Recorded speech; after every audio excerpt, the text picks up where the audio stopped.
भोपाल से प्रस्तुत हैं प्रादेशिक समाचार। नमस्कार, समाचारों के साथ मैं जितेंद्र रघुवंशी। पहले मुख्य समाचार। सरकार ने रखा 31 मई तक कोरोना मुक्त होने का लक्ष्य। 1 जून से शुरू होगी राज्य को अनलॉक करने की प्रक्रिया। प्रदेश में कोविड-19 की तरह ब्लैक फंगस भी महामारी घोषित। 12वीं कक्षा सहित अन्य परीक्षाएं आयोजित करने को लेकर उच्च स्तरीय बैठक आज। और सागर जिले के चौकी गांव में घर के बाहर बिना मास्क के निकले तो लगाने पड़ते हैं 5 फलदार पौधे। अब समाचार विस्तार से। मुख्यमंत्री शिवराज सिंह चौहान ने कहा है कि 31 मई तक प्रदेश की सभी ग्राम पंचायतों, विकास खंडों और जिलों को कोरोना मुक्त करना है। 1 जून से धीरे धीरे अनलॉक करने की प्रक्रिया पर अमल भी जन भागीदारी से किया जाएगा। मुख्यमंत्री कल कोरोना नियंत्रण के संबंध में जिले के कोविड प्रभारी मंत्रियों और प्रभारी अधिकारियों को संबोधित कर रहे थे। श्री चौहान ने कहा कि वर्तमान में प्रदेश में कोरोना संक्रमण नियंत्रण की स्थिति में है। पॉजिटिविटी रेट 4.82% है। प्रदेश में 79,737 टेस्ट किए गए, जिसमें सिर्फ 3,844 पॉजिटिव आए और 9,327 व्यक्ति स्वस्थ हुए। प्रदेश का रिकवरी रेट 90.86% हो गया है। मुख्यमंत्री श्री चौहान ने कहा कि किल कोरोना अभियान लगातार जारी रखा जाए। 24 मई को तीसरा अभियान पूर्ण होगा। इसके साथ ही चौथा किल कोरोना अभियान आरंभ किया जाएगा। भोपाल और अशोकनगर में 1 जून की सुबह 6 बजे तक कर्फ्यू लागू रहेगा, जबकि सतना, छतरपुर और झाबुआ जिलों में 31 मई की सुबह 6 बजे तक कोरोना कर्फ्यू जारी रहेगा। गुना शिवपुरी सांसद डॉक्टर के.पी. यादव ने प्रदेश के रसोई गैस सिलेंडर वितरक और स्टाफ को कोरोना योद्धा का दर्जा देने की मांग की है।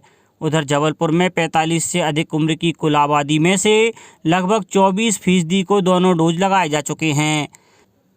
प्रदेश सरकार ने ब्लैक फंगस यानी म्यूकोरमाइकोसिस बीमारी को भी राजकीय महामारी घोषित कर दिया है। 2 दिन पहले ही केंद्र सरकार ने राज्यों से इस बीमारी को महामारी घोषित करने के लिए कहा था। प्रदेश के 8 मेडिकल कॉलेज में ब्लैक फंगस के करीब 361 मरीज भर्ती हैं। मुख्यमंत्री शिवराज सिंह चौहान ने इस बीमारी से जूझ रहे मरीजों के इलाज के लिए अच्छी से अच्छी व्यवस्था करने के निर्देश दिए हैं। केंद्रीय स्वास्थ्य मंत्रालय ने भी सभी राज्यों के मुख्य सचिवों और प्रशासकों को लिखे पत्र में कोविड अस्पतालों और अन्य स्वास्थ्य देखभाल केंद्रों में ब्लैक फंगस को फैलने से रोकने के उपाय करने को कहा है।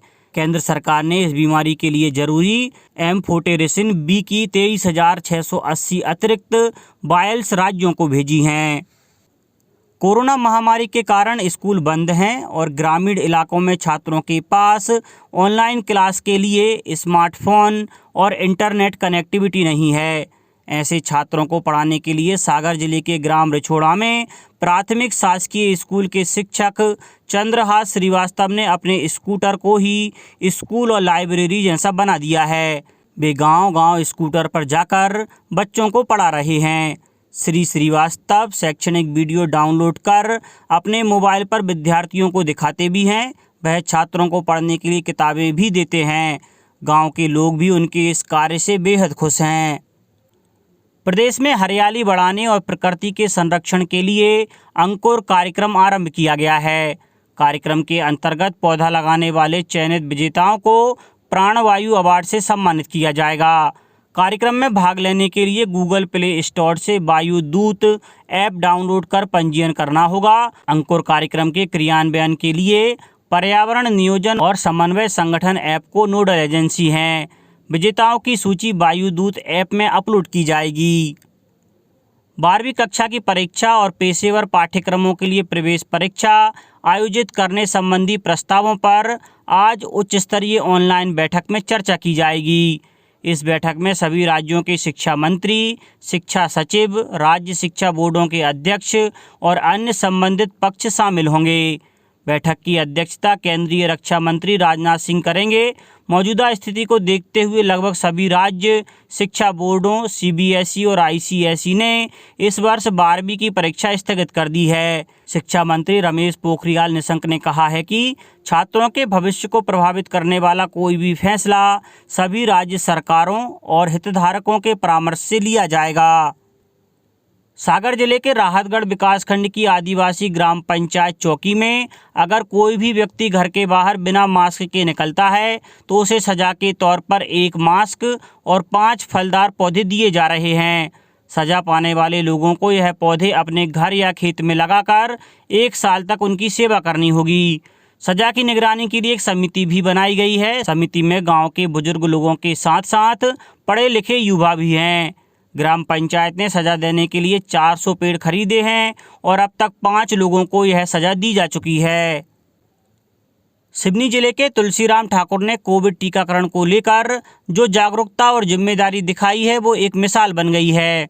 जिले के ग्राम चंदनवाड़ा कला निवासी 38 वर्षीय तुलसीराम ठाकुर को 18 साल से अधिक उम्र के लोगों के लिए वैक्सीनेशन शुरू होने के बाद सिवनी में वैक्सीनेशन के लिए स्लॉट नहीं मिल रहा था, तो उन्होंने मंडला जिले के घुघरी में बुकिंग कराई और करीब 160 किलोमीटर दूर जाकर वैक्सीनेशन कराया। तुलसीराम ठाकुर के साथ उनके परिवार की महिला सदस्यों मीराबाई, सीताबाई और चंद्रकला बाई ने भी वैक्सीनेशन कराया। उन्होंने सभी से टीकाकरण कराने की अपील की है। केंद्रीय स्वास्थ्य मंत्रालय ने कहा है कि पिछले 20 दिन से कोविड-19 के संक्रमण में कमी आ रही है और स्वस्थ होने वाले व्यक्तियों की संख्या बढ़ रही है। मंत्रालय के संयुक्त सचिव लव अग्रवाल ने नई दिल्ली में संवाददाताओं से कहा कि संक्रमित मामलों का प्रतिशत 17.13 से घटकर 11.12 पर आ गया है। इस बीच 3 मई के बाद से स्वस्थ होने की दर 81.7 से बढ़कर 87.76 हो गई है। अब कुछ समाचार खेल जगत से। अंतर्राष्ट्रीय हॉकी संघ ने हॉकी इंडिया को एटिन्ने गिलिच पुरस्कार से सम्मानित किया है। अंतर्राष्ट्रीय हॉकी संघ के 47वें सम्मेलन के वर्चुअल कार्यक्रम में हॉकी में उत्कृष्ट योगदान के लिए कई व्यक्तियों, टीमों और संगठनों को मानद पुरस्कार दिए गए। हॉकी इंडिया के अध्यक्ष ज्ञानेंद्रो निगोम्बम ने भारत में हॉकी इंडिया के प्रयासों को मान्यता देने के लिए अंतर्राष्ट्रीय हॉकी संघ के प्रति आभार व्यक्त किया है। IRAD ऐप से दुर्घटनाओं की ऑनलाइन प्रविष्टि की प्रगति की समीक्षा के लिए PTRI एवं NIC द्वारा 2 दिवसीय वर्चुअल ब्रेन स्टॉर्मिंग सेशन शुरू हुआ। ADG PTRI श्री DC सागर ने बताया कि प्रदेश के लगभग सभी जिलों द्वारा प्रविष्टियों का कार्य प्रारंभ कर दिया गया है। 2 दिवसीय वर्चुअल मीटिंग के प्रथम दिवस में सड़क परिवहन एवं राजमार्ग मंत्रालय भारत सरकार द्वारा दिए गए नए विषयों को जोड़ने पर चर्चा की गई। साथ ही ऐप में प्रविष्टि संबंधी प्रगति की समीक्षा भी की गई।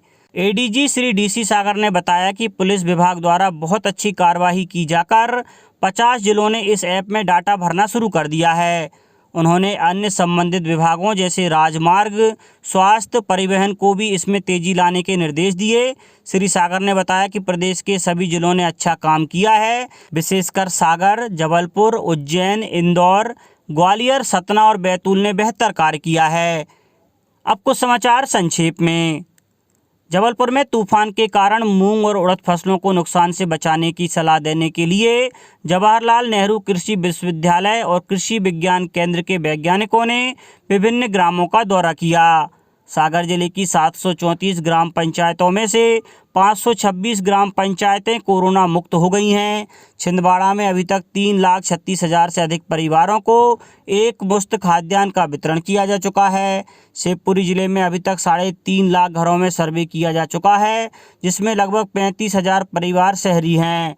और विदिशा जिले में वर्षा पूर्व किए जाने वाले प्रबंधों पर कल विदिशा कलेक्टर डॉक्टर पंकज जैन ने विभिन्न विभागों के अधिकारियों के साथ वीडियो कॉन्फ्रेंस से संवाद किया। अंत में मुख्य समाचार एक बार फिर। सरकार ने रखा 31 मई तक कोरोना मुक्त होने का लक्ष्य। 1 जून से शुरू होगी राज्य को अनलॉक करने की प्रक्रिया। प्रदेश में कोविड-19 की तरह ब्लैक फंगस भी महामारी घोषित। 12वीं कक्षा सहित अन्य परीक्षाएं आयोजित करने को लेकर उच्च स्तरीय बैठक आज। और सागर जिले के चौकी गांव में घर के बाहर बिना मास्क के निकले तो लगाने पड़ते हैं 5 फलदार पौधे। इस बुलेटिन में इतना ही। घर पर रहिए, सुरक्षित रहिए और सुनते रहिए प्रादेशिक समाचार। नमस्कार।